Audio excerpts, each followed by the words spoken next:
Hello and welcome back to part 20 in this series of short tutorials entitled The Rapture and the Bible.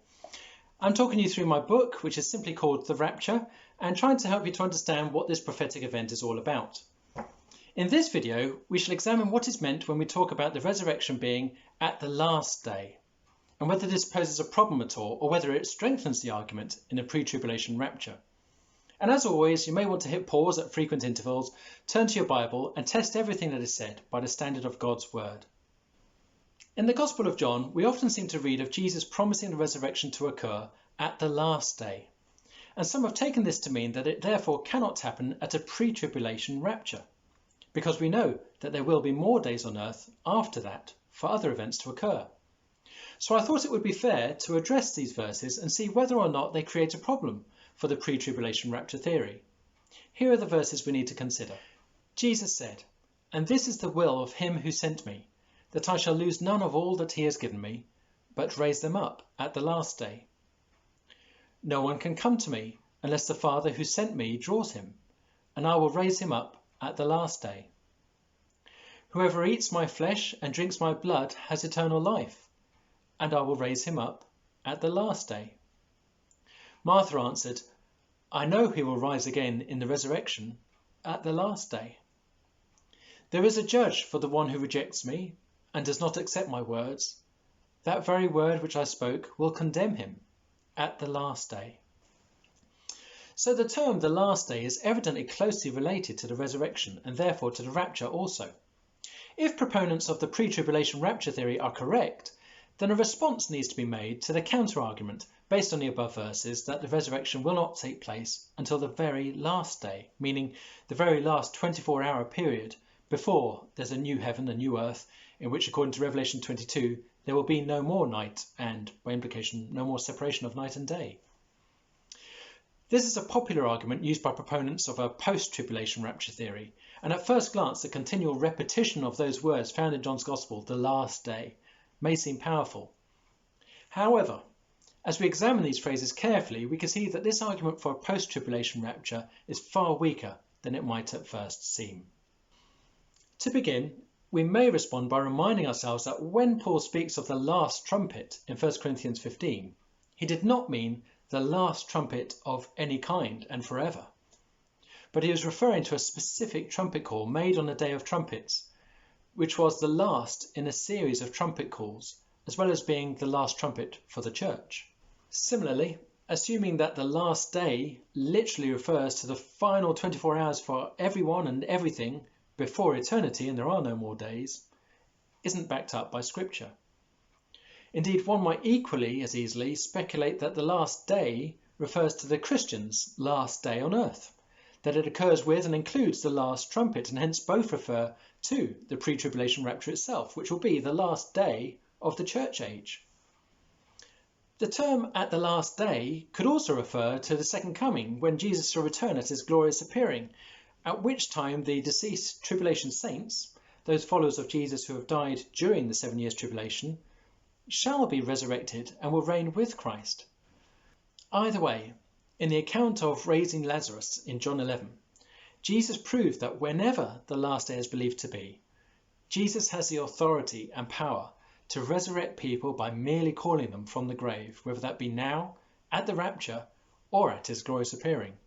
In other words, even if the last day refers to his glorious appearing, this may not be a reason to discount a prior resurrection at the rapture, or a resurrection of the dead afterward, after the millennial kingdom at the Great Judgment. Speaking of which, I believe that in specifying the last day, Jesus was referring to the last 24 hours for everyone and everything on earth, must either lead to a belief that this day occurs right at the end of Christ's 1,000-year reign, Revelation 20, or that no such millennial kingdom will exist, so that there cannot be any subsequent days. Either way, it causes huge problems with regard to interpreting other passages of biblical eschatology.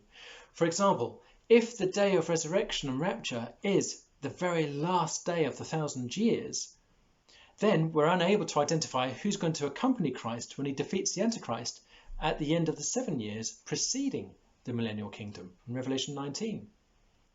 It's only by being previously resurrected and caught up in the rapture that the bride can then be with him on his return.